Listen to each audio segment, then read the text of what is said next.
aplicó sobre todo en el sur de Francia, cuando había la herejía de los cátaros y albigenses. Hubo guerra, fue una cosa bastante sangrienta.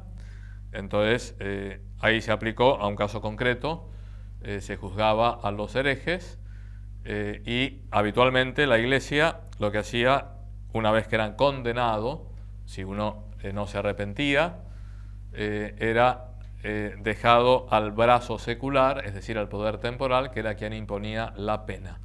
La pena podía ser la hoguera, podría ser la confiscación de los bienes, podría ser un tiempo en la cárcel, podría ser el pago de una cantidad de dinero, dependiendo de la gravedad de la materia. Se ha escrito muchísimo sobre la Inquisición, siguió los pasos de las técnicas jurídicas de la Edad Media y de la Edad Moderna. Algunos autores afirman que el acusado tenía más garantías de defensa que en los tribunales civiles. Eso habría que estudiarlo. Lo cierto es que en muchas oportunidades, cuando se hablaba de herejía, se tenía un concepto demasiado amplio. Por ejemplo, todo aquel que criticara el poder del Papa, también el poder temporal, era considerado herético. Evidentemente eso no tiene nada que ver con la herejía, porque no se trata de un tema doctrinal. Entonces muchas veces se utilizó el arma de la Inquisición para afirmar el poder del Papa o de los obispos o lo que fuera, y eso no estuvo bien. La Inquisición que tuvo más renombre es la Inquisición española. Una de mis películas favoritas es My Fair Lady. Los que tengan una cierta edad la recordarán. Entonces el señor, el profesor Higgins, que es un hombre que odia a las mujeres, al final termina enamorándose, les cuento el final, termina enamorándose de la otra protagonista. Es una película musical y cuenta lo que le pasaría si una mujer entrara en su vida. Le cambiaría todos los horarios, le decoraría otra vez toda la casa, lo volvería loco, y para decir lo desastroso que sería que una mujer entrara en su vida, dice: I prefer a new edition of the Spanish Inquisition. Prefiero una nueva edición, una nueva versión de la Inquisición española. Dice, lo peor que puede haber para un inglés es la Inquisición española. Entonces, algunos defensores de la Inquisición dicen, bueno, era una institución, claro, tuvo origen en la Iglesia, pero en definitiva fue la monarquía quien ejerció el poder inquisitorial.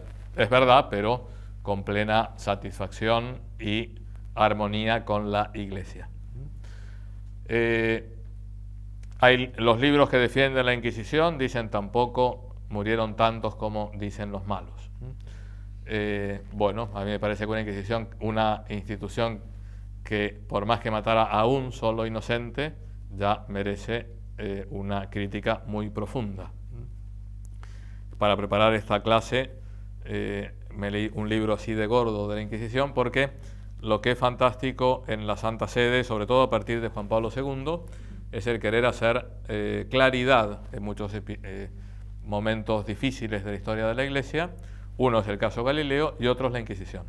Caso Galileo, congreso en Roma; caso Inquisición, otro congreso en Roma. Entonces me estaba leyendo las actas del congreso. Es muy interesante, porque por ejemplo aquí en América había tribunales de la Inquisición en México, Lima y Cartagena de Indias. Entonces, leyendo el artículo sobre Cartagena de Indias, 300 años de tribunal de la Inquisición, y me interesaba también los datos, saber cuántos murieron en la hoguera, o cuántos fueron condenados en la Inquisición, en el tribunal de Cartagena, en 300 años. Eso lo pregunté a gente y algunos me decían 3.000, 2.000, 500. Bueno, la respuesta es uno. Pero está mal porque uno no puede morir por sus ideas. Las ideas no se matan, decía Sarmiento, las ideas se respetan.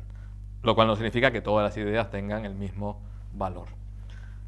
Juan Pablo II, en una carta que le escribe al cardenal Echegaray, que era el presidente del Comité para el Gran Jubileo del año 2000, donde se quiso hacer una petición de perdón de parte del Papa de los errores, no de la Iglesia, sino de los hijos de la Iglesia, los errores nuestros en definitiva. Bueno, hablando de la Inquisición, en la carta cita lo que dijo Juan Pablo II. Dice: la Iglesia debe realizar este servicio, el servicio a la verdad, imitando a su Señor, manso y humilde de corazón. La oración que dirigí entonces a Dios contiene los motivos de una petición de perdón que es válida tanto para los dramas ligados a la Inquisición como para las heridas en la memoria que han provocado. Y dijo esta oración: Señor Dios de todos los hombres, en algunas épocas de la historia, los cristianos a veces han transigido con métodos de intolerancia y no han seguido el gran mandamiento del amor, desfigurando así el rostro de la Iglesia, tu esposa. Ten misericordia de tus hijos pecadores y acepta nuestro propósito de buscar y promover la verdad en la dulzura de la caridad, conscientes de que la verdad solo se impone con la fuerza de la verdad misma, por Cristo nuestro Señor. Entonces, la defensa de la verdad es algo no solo legítimo, sino absolutamente necesario, y muy en particular por la Iglesia Católica, que se sabe consciente de tener el depósito de la revelación. Pero la verdad se defiende por la belleza de la verdad, por el valor mismo de la verdad, nunca con la violencia. Y un tribunal que condena a personas por pensar distinto, bueno, no tiene ninguna justificación, es un antitestimonio. Lo cual no significa que se haya exagerado muchísimo las barbaridades de la Inquisición. Otros que defienden a la Inquisición dicen: también los protestantes mandaron gente a la hoguera. Y yo digo: ¿y a mí qué me importa?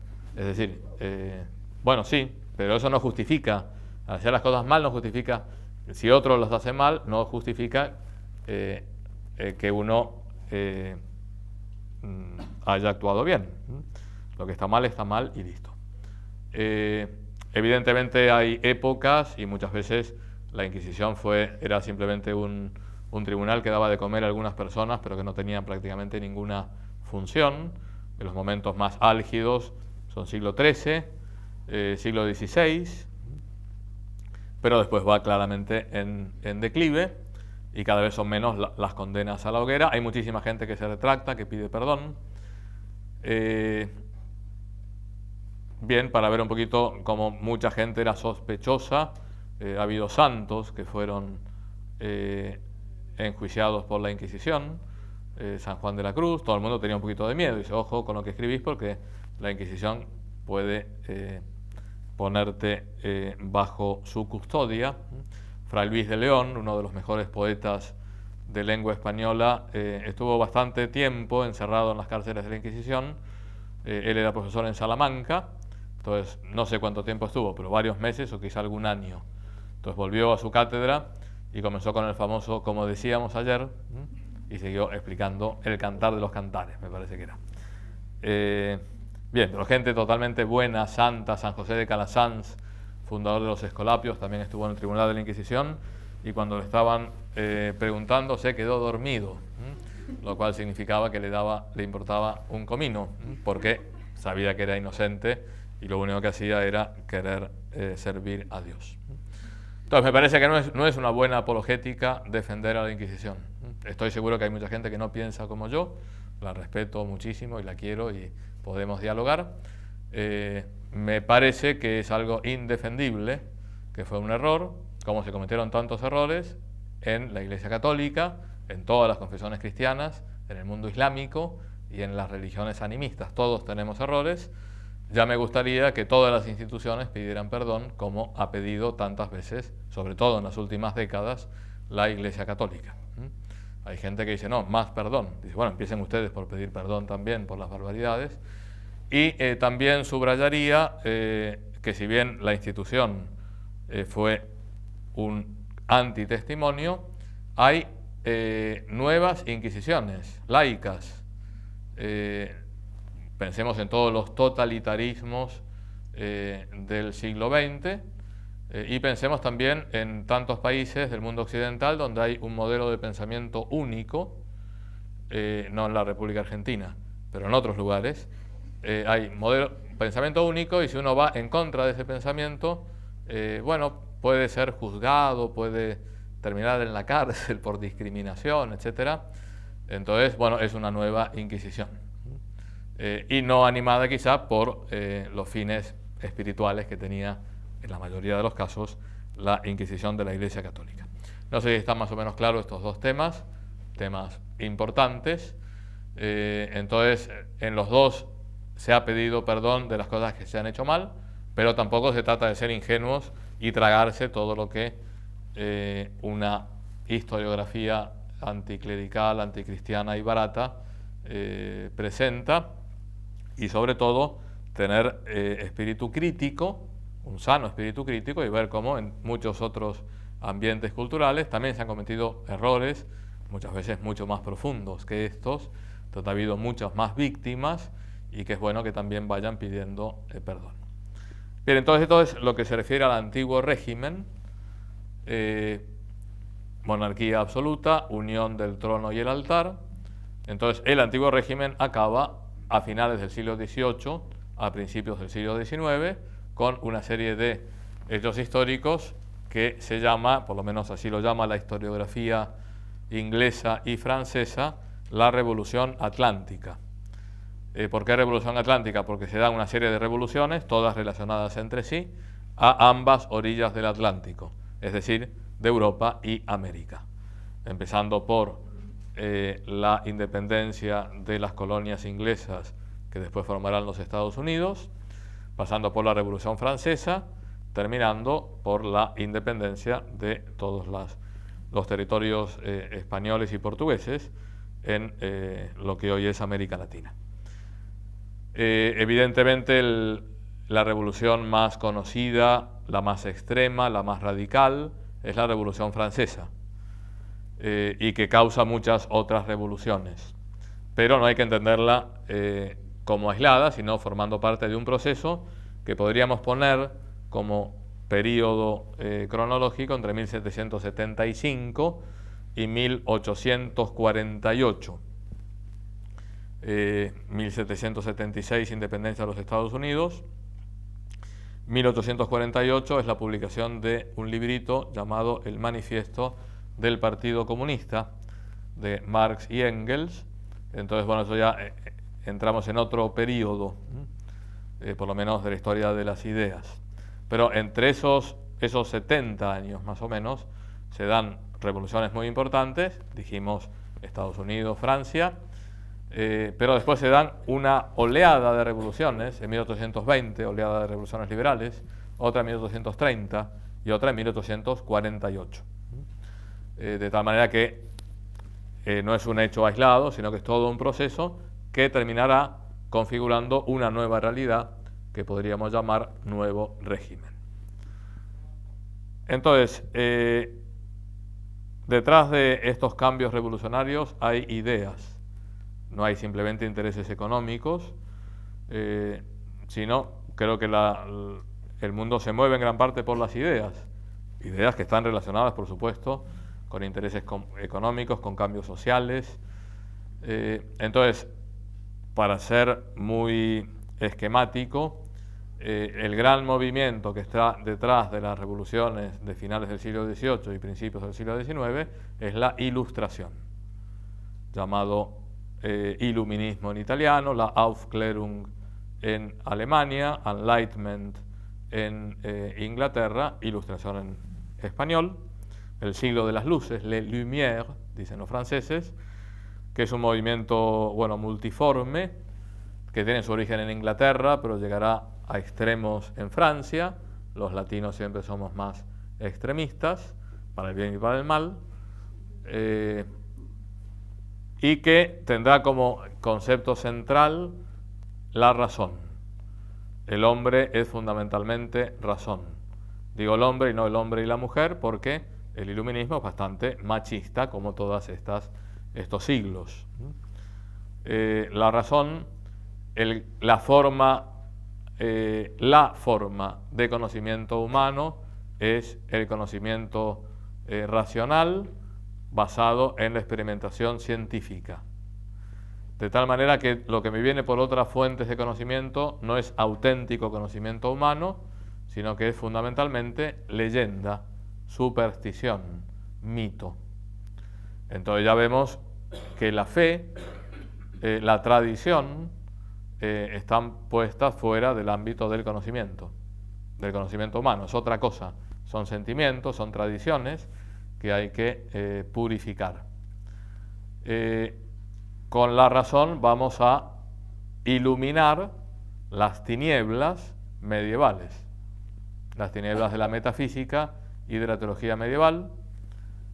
Con la razón vamos a demostrar que toda la cultura hasta el siglo XVIII es tremendamente autorreferencial, piensa que están en el inicio de una nueva era.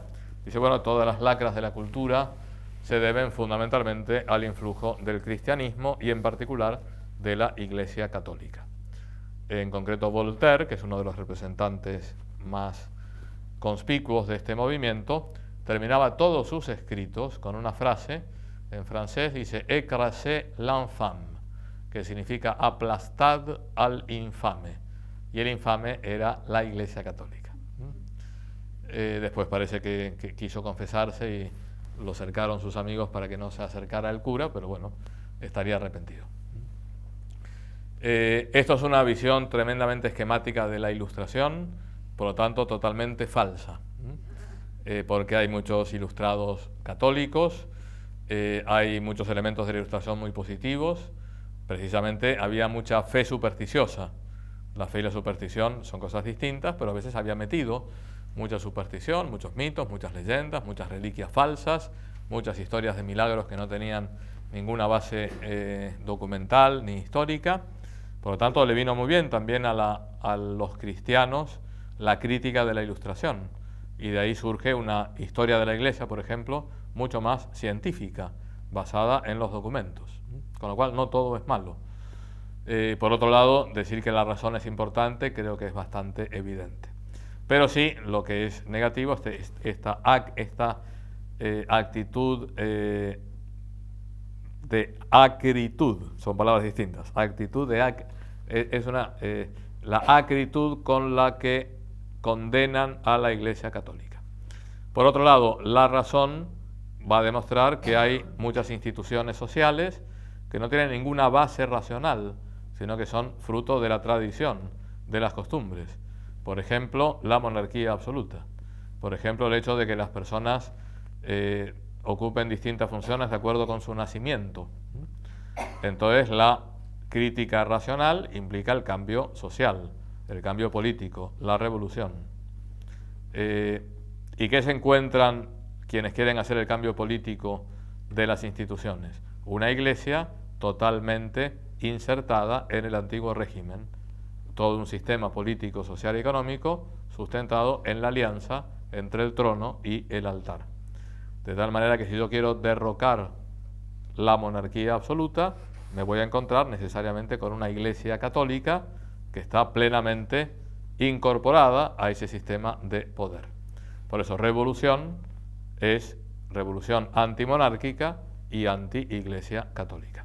Todo esto dicho de una forma muy simple, pero creo que es importante porque esto hace comprender por qué la actitud de algunos revolucionarios tan contraria a la Iglesia Católica. No era tanto por motivos doctrinales, sino porque se daban cuenta que había que cambiar las estructuras. A mí me parece que era necesario un cambio de estructuras, y se encontraban con la institución Iglesia Católica, que tiene siempre un aspecto humano, como la aliada del poder político, es decir, de la monarquía absoluta. Desde un punto de vista doctrinal, digo esto y hacemos una pausa, no hay ninguna relación entre monarquía y fe católica. Un católico puede ser monárquico, puede ser republicano, demócrata, aristocrático, puede pensar que es mejor una forma mixta de gobierno, puede pensar que lo ideal son las costumbres tribales, es decir, las formas políticas de gobierno son muchas, siempre y cuando se respete la dignidad de la persona humana, la fe católica no asume ninguna forma en particular, desde el punto de vista doctrinal. Desde el punto de vista histórico, es evidente que monarquía e Iglesia católica durante muchísimos siglos estuvieron plenamente unidos. Tanto es así que León XIII tiene que decir a los católicos franceses, cuando cae la monarquía y es república, dice: señores, sean ciudadanos súbditos fieles de la república, porque fe católica y monarquía no tienen ninguna ligazón particular. Es muy fácil decirlo ahora. A finales del siglo XVIII, cuando se hablaba del derecho divino de los reyes, el rey como ungido de Dios, la ceremonia era en Reims, con toda una liturgia. Bueno, todo estaba demasiado confundido y por lo tanto los revolucionarios confundieron o no se dieron cuenta que la Iglesia era mucho más que una institución ligada al poder político de turno, y muchos católicos no se dieron cuenta que había que defender a la Iglesia, pero no necesariamente había que defender a la monarquía absoluta, y que era bueno un cambio en algunas estructuras que, bueno, que habían tenido muchos méritos, pero que ya estaban un poquito anquilosadas y que habían creado también grandes injusticias. Entonces, viendo este panorama, hoy estoy un poco irénico, quiero quedar bien con todos, hacemos una pausa y nos metemos ya de lleno en la Revolución Francesa.